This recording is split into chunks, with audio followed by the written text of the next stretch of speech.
Okay, hey guys. I'm just going to go right to talking about egg retrieval, my experience with that, as well as OHSS, because that's something I dealt with afterwards. So if you're curious to know maybe what it might be like to experience either egg retrieval or OHSS, this is just one way you can get like a first-hand account. Obviously, my experience could be totally different from your experience or any other woman's experience. But I just wanted you to get a feel of kind of like what I went through, as well as this be like a documentation for myself, just so I can remember in the future exactly what I went through. That way if I'm tempted to do it again, I might say no. I'm just kidding. But anyways, so it all started with taking rounds of injections. I started on a Friday, and then I continued that following Friday for about a week, so 7 days. And then by day 8, I took my trigger shot of Lupron. Day 9, exactly 12 hours later, I took my second trigger shot of Lupron. And then the following day, that Monday, I went in for my egg retrieval. So when we got there like super early in the morning. And they basically say you can't wear makeup, you can't have hair products in, you can't wear deodorant, you can't even have a mint, you can't eat or drink anything, including water, up until midnight the night prior. So I guess from my understanding is that it's actually supposed to protect the eggs. I assume they asked you to do that for the anesthesia. However, they said it's for the safety of the eggs when they're being removed. I don't know. That's what I was told. So I just went with it and went in looking super frumpy, but I wore my really comfy yoga pants and an old like baggy t-shirt and a hoodie. And we got there. They had my husband go to the andrology lab to give his sample because he hadn't done that yet. And then they had me go to a different area where they would get me ready in like the little like waiting area, recovery area, to anticipate my surgery. So when I went in, I had my nurse there that was assigned to me, and she went over the process with me, made sure, you know, any questions I might have about the procedure, she would try to answer, gave me a little like pamphlet about, you know, what could happen afterwards and different side effects you might feel and what to do in case those side effects should occur. Little notifications popping up on my phone. But anyways, so she had that, and then she had already had like my little hospital gown and hospital socks they provide you, and a little, you know, shower cap thing that they give you. It was already on my bed. So she gave me a minute to change into all that. So if I wasn't already feeling like pretty frumpy as it was, then I put that shower cap on, and it really just topped things off. And also, I forgot to mention, they don't let you wear contacts if you wear contacts. So I also had my ginormous glasses on. So I was really, really looking hot. And if you're lucky, I might include that picture into this video. I'm not sure if I'm confident enough for that, but it's just real life. Anyway, so she had me change into that, and then she hooked me up with my IV and just was there. She was really calming, and it kind of helped me stay calm. Overall, I was actually pretty excited. I had a little bit of nervous energy, but overall I was just ready to start the procedure. It was our first IVF cycle ever. I was just wanting something to happen, so I was just happy we were on a step to get something done. And she basically told me once my IV was hooked up, she said, we're gonna have you use the bathroom first. I'll walk with you to get over there with your IV bag. Try to go, and then once you use the bathroom, basically that means you're next in line to have the procedure done. And so I went to the restroom, came back, and then at that point my husband came back to see me one last time before I went under, and then we said our goodbyes, and then they just wheeled me to the little operating room. And what I wasn't sure of was how they were going to do it. Like, how was I going to lay down? Was it going to be like the typical bed you're in when you're like getting a pap smear? Like, are you going to have your feet in stirrups? Because they obviously have to go vaginally through you to collect your eggs. Sorry, I feel like I need to hiccup. But anyways, they put you on a bed that's kind of similar to what you see in the doctor's office. However, they have like a lot of padding on it, and they even had it was almost like foam padding in a way, and it even had a spot like where your head is, like it was like cut out, so your head would just kind of slide into it. And it was so cushiony. It was actually really comfortable. And then they have 2 boards on either side of the bed where they actually like place your arms like this. And then, and that's when they really start putting the anesthesia in you and stuff like that.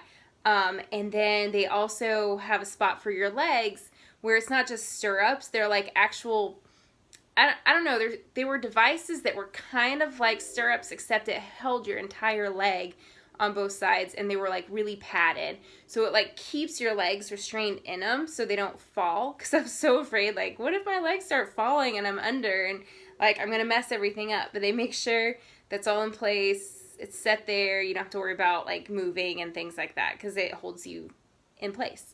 And then within like, I mean, it was really quick. Within like a minute of me being put in there, the anesthesiologist is like, hey, I'm going to go ahead and put this in. You're going to be feeling something in just a few seconds.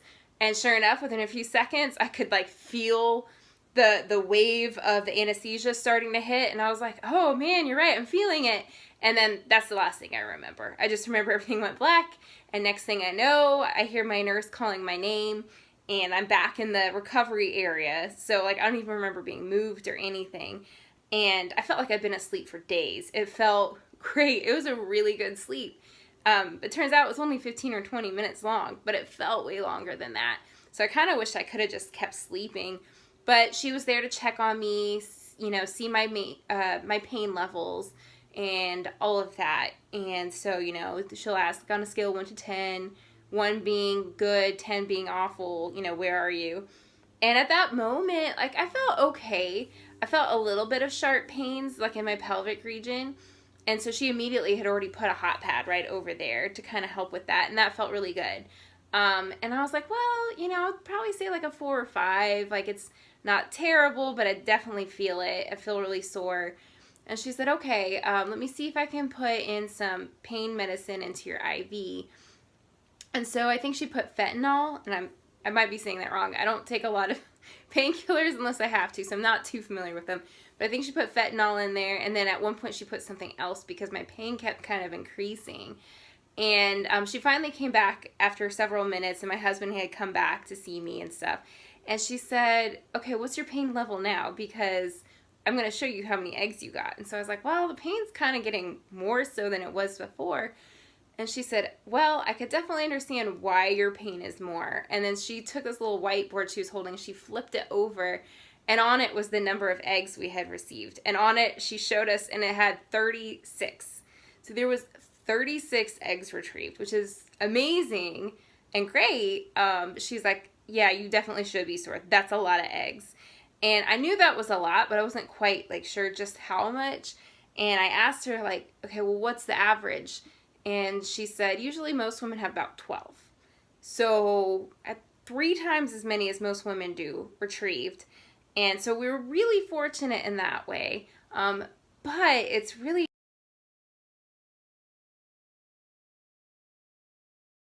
hard on your body when you have that many. And so she continued to monitor me, and we stayed there for about an hour after the procedure. And my pain just kept getting worse, and she was adding a few other things, asking, you know, the doctor if she could add certain stuff. And at a certain point, I was kind of like, you know, I think I'm just going to be sore. It'll be okay. Once I'm home, I'm just going to lay in bed. I'm going to rest. I'm sure, you know, within a few hours, maybe it'll decrease a little bit. And so she told me to take Tylenol and Advil, kind of like, you know, alternate the two. If I needed to, take both at the same time to help with the pain. I was like, awesome. So we got changed, got ready to leave, got in the car.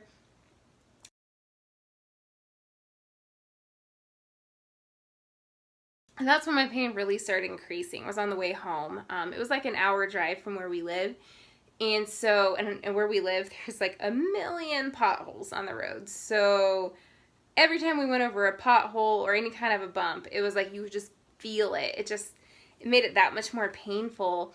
And then, you know, about halfway home, I just got this like huge wave of nausea, and then like I just started sweating profusely. I mean, I was just dripping off my forehead. I've never had it come to me like that, and I was like, oh my gosh, like I'm gonna throw up. I am miserable. So I unrolled the window. My husband offered to pull me, you know, pull to the side of the road. I said, let's just give it a second. Let me see if I can get some fresh air. Unrolled the window and let that fresh air just hit my face. And I did that for about 5 minutes, even though it was like 20-something degrees out. It was really cold.